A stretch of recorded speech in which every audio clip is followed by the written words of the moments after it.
Hello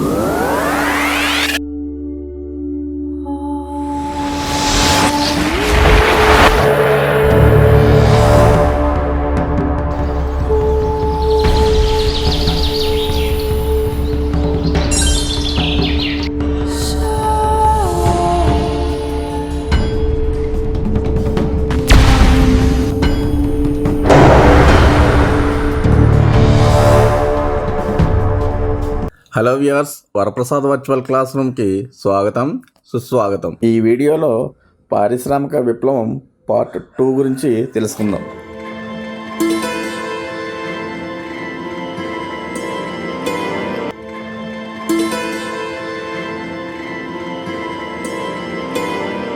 పారిశ్రామిక విప్లవం part 1లో భాగంగా ప్రాచీన యుగం నుండి క్రమంగా అభివృద్ధి చెందుతున్న సాంకేతిక పరిజ్ఞానం మధ్యయుగంలో ఎందువల్ల వెనకబడింది, మరలా 15వ శతాబ్దం తర్వాత ఆధునిక యుగంలో ఏ విధంగా ప్రారంభమయ్యింది వంటి విషయాలను గురించి విపులంగా తెలుసుకున్నాం.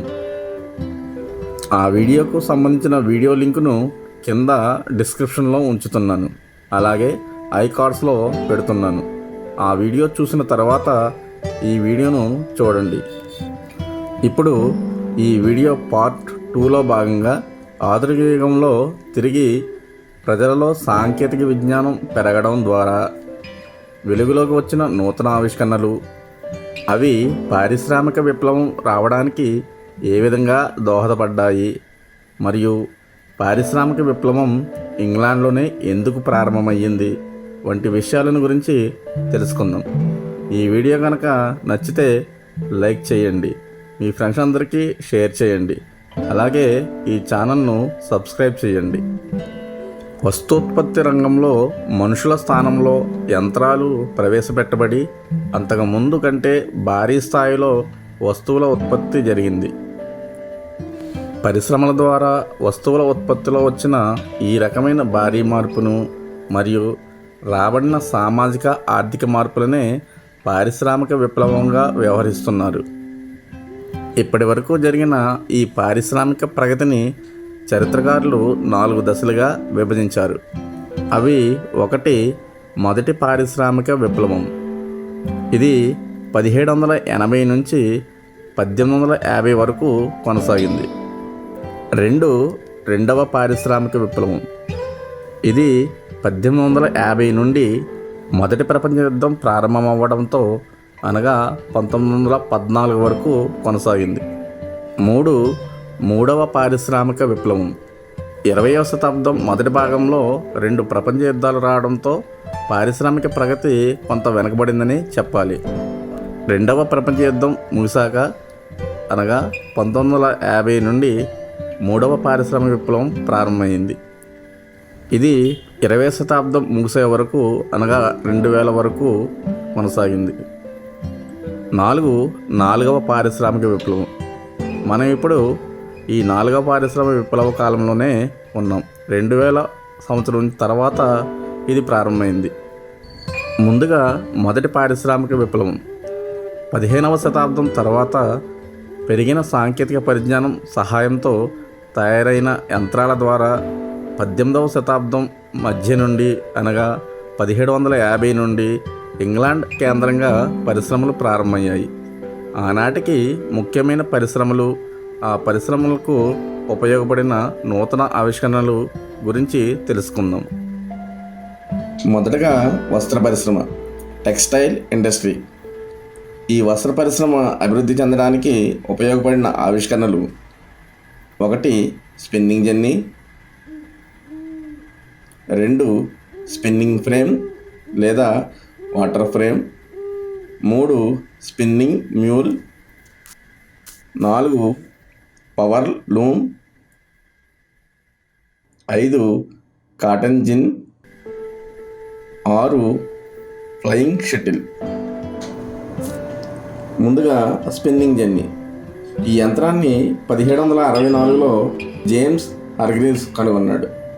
ఇది ఒక నూలు వడికే యంత్రం, అనగా ప్రత్తిని దారంగా మారుస్తుంది. 2. స్పిన్నింగ్ ఫ్రేమ్ లేదా వాటర్ ఫ్రేమ్. ఈ యంత్రాన్ని 1765లో రిచర్డ్ ఆర్క్రైట్ కనుగొన్నాడు. ఇది నీటి శక్తితో పనిచేయడం వల్ల వాటర్ ఫ్రేమ్ అని కూడా అన్నారు. 3. Spinning mule. ఈ యంత్రాన్ని శామ్యూల్ క్రాంప్టన్ 1779లో కనుగొన్నాడు. స్పిన్నింగ్ జెన్నీను వాటర్ ఫ్రేమ్ను కలుపుగా వచ్చిన నూతన ఆవిష్కరణే ఈ స్పిన్నింగ్ మ్యూల్. ఈ 3 యంత్రాలు ప్రతి నుండి సులువుగా దారాన్ని మలచడానికి ఉపయోగపడ్డాయి. 4. Power loom. ఈ యంత్రాన్ని 1784లో ఎడ్మండ్ కార్ట్రైట్ కనుగొన్నాడు. 5. కాటన్ జిన్.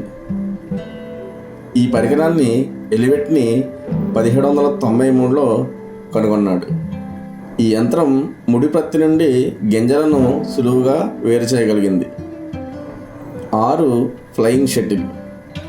ఈ యంత్రాన్ని 1733లో జాన్ కే కనుగొన్నాడు. ఈ 6 ఆవిష్కరణల ద్వారా ఇంగ్లాండ్లో వస్త్ర పరిశ్రమ బాగా అభివృద్ధి జరిగి వందల సంఖ్యలో దుస్తులు తయారు చేయబడ్డాయి. ఈ పరిస్థితికి ముందు యూరోపియన్లు చైనా నుండి, భారత్ నుండి పట్టు వస్త్రాలు మరియు నూలు వస్త్రాలను దిగుమతి చేసుకునేవారు. వారే యంత్రాల ద్వారా వస్త్రాలను నాణ్యమైనవిగాను మరియు చౌకగాను తయారు చేయటం వల్ల వస్త్రాల దిగుమతులను ఆపివేయడమే కాకుండా వారి మిగులు ఉత్పత్తులను అమ్ముకోవడానికి మన మార్కెట్లను వినియోగించుకున్నారు. యూరోపియన్ వస్త్రాలు నాణ్యంగాను మరియు చౌకగాను ఉండడం వల్ల ఎక్కువ అమ్మకాలు జరిగేవి. దానితో భారతీయ చేనేత పరిశ్రమ నాశనం అయ్యింది. చాలామంది భారతీయ చేనేతకారులు పేదలుగా మారిపోయారు.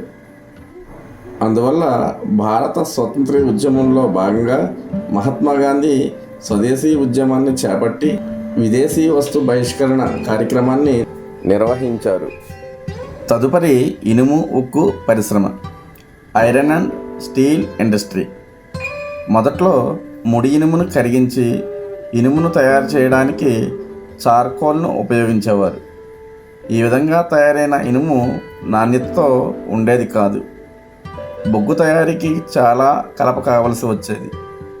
ఈ సమస్యను పరిష్కరించడానికి ఇంగ్లాండ్లోని శ్రాఫ్షైర్ ప్రాంతానికి చెందిన డర్బీస్ అనే కుటుంబం ప్రయత్నించింది. ఈ కుటుంబానికి చెందిన 3 తరాల వారు స్వచ్ఛమైన ఇనుము తక్కువ ఖర్చుతో తయారు చేసే పద్ధతులను క్రమంగా కనుగొన్నారు. మొదటగా 1709లో మొదటి అబ్రహం డర్బీ బ్లాస్ట్ ఫర్నేస్ అనే నూతన విధానంలో ఇనుము కరిగించు ప్రక్రియను గురించి తెలుసుకున్నాడు. ఇందులో చార్కోల్ నుండి వేరు చేసిన కోక్ అనే పదార్థాన్ని ఉపయోగించారు. ఇది చార్కోల్ కన్నా అధిక ఉష్ణోగ్రతలను ఇస్తుంది. ఈ పద్ధతి ద్వారా తయారైన ఇనుమును పిగ్ ఐరన్ అని పిలుస్తారు. తర్వాత కొంతకాలానికి రెండవ అబ్రహం డర్బీ పిగ్ ఐరన్ నుండి వ్రాట్ ఐరన్ను తయారు చేసే పద్ధతిని కనుగొన్నాడు.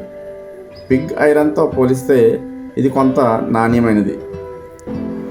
తర్వాత మూడవ అబ్రహం డర్బీ ఇంగ్లాండ్లోని కోల్ బ్రూక్డేల్ వద్ద మొట్టమొదటిసారిగా ఒక ఐరన్ బ్రిడ్జ్ను నిర్మించాడు.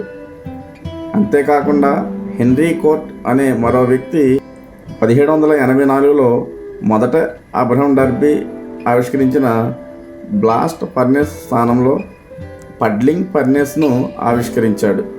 ఈ విధంగా స్వచ్ఛమైన ఇనుము తయారీ జరిగింది. మరొక ముఖ్యమైన ఆవిష్కరణ ఆవిరి యంత్రం, స్టీమ్ ఇంజిన్. ప్రపంచవ్యాప్తంగా లోహాలకు, బొగ్గుకు డిమాండ్ పెరగడంతో వీటి కొరకు గనుల త్రవ్వకం పెరిగిపోయింది. కొన్ని సందర్భాల్లో ఈ గనులను లోతుగా తవ్వినప్పుడు వరదలు సంభవిస్తే ఆ ప్రదేశాన్ని పొడిగా చేయడానికి ఆవిరి శక్తితో నడిచే పంపులను ఉపయోగించేవారు.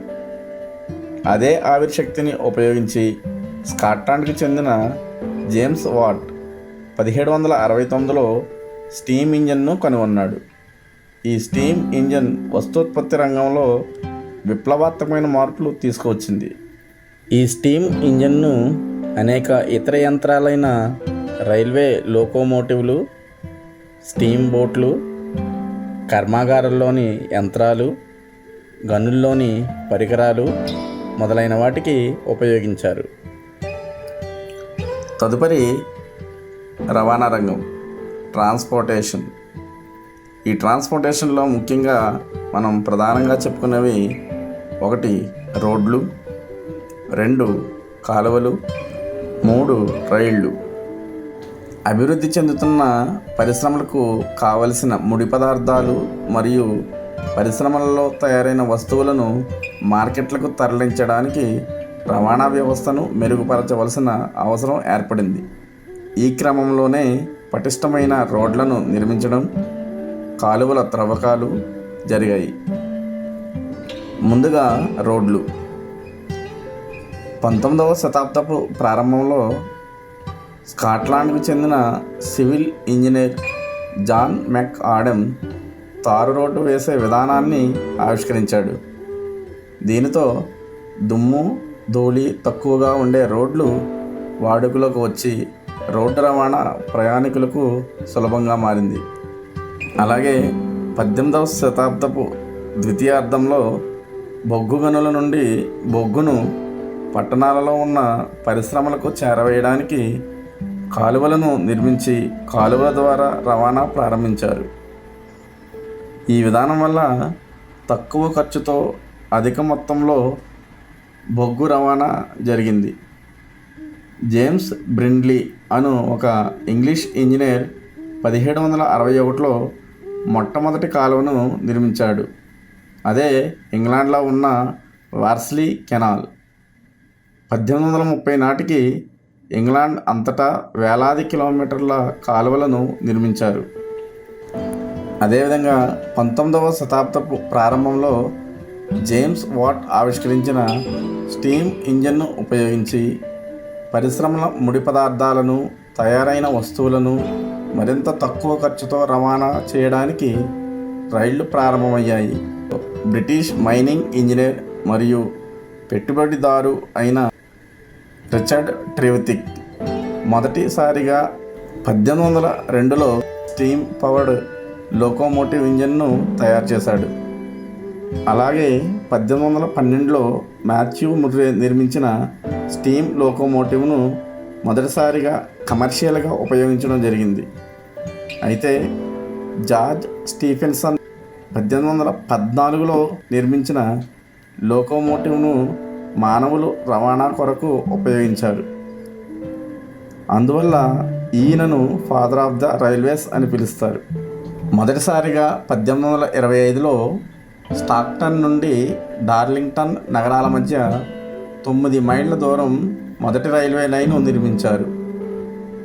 తర్వాత 1830లో లివర్పూల్ నుండి మాంచెస్టర్ నగరాల మధ్య 2వ రైల్వే లైను నిర్మించారు.